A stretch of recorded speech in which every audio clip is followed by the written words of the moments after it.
सूर्याष्टकम् आदिदेव नमस्तुभ्यं प्रसीद मम भास्कर दिवाकर नमस्तुभ्यं प्रभाकर नमोऽस्तु ते सप्तास्वरधमारूढं प्रचण्डं कश्यपात्मजं श्वेतपद्मधरं देवं तं सूर्यं प्रणमाम्यहम् लोहितं रथमारूढं सर्वलोकपितामहं महापापहरं देवं तं सूर्यं प्रणमाम्यहम् त्रगुण्यं च महासूरं ब्रह्मविष्णुमहेश्वरं महापापहरं देवं तं सूर्यं प्रणमाम्यहम् बृंहितं तेजसां पुञ्जं वायुराकाशमेव च प्रभुत्वं सर्वलोकानां तं सूर्यं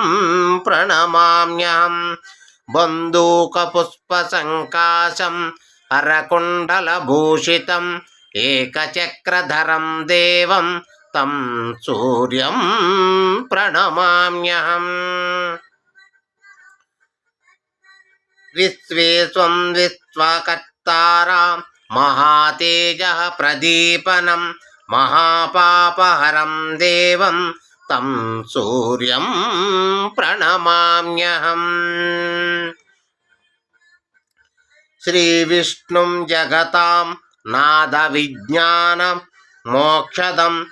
महापापहरं देवं तं सूर्यं प्रणमाम्यहम् सूर्याष्टकं पठे नित्यं ग्रहपीडाप्रणाशनम् अपुत्रो लभते पुत्रं दरिद्रो धनवान् भवेत् अमिषं मधुपानं चयं करोति रविदिने सप्तजन्मा भवेद्रोगी जन्म जन्म दरिद्रता श्रीतैलमधुमांसानि ये त्वजन्ति रविदिने नव्याधिशोकदारिद्र्यं सूर्यलोकं सगच्छति श्रीसूर्याष्टकं समर्पयामि।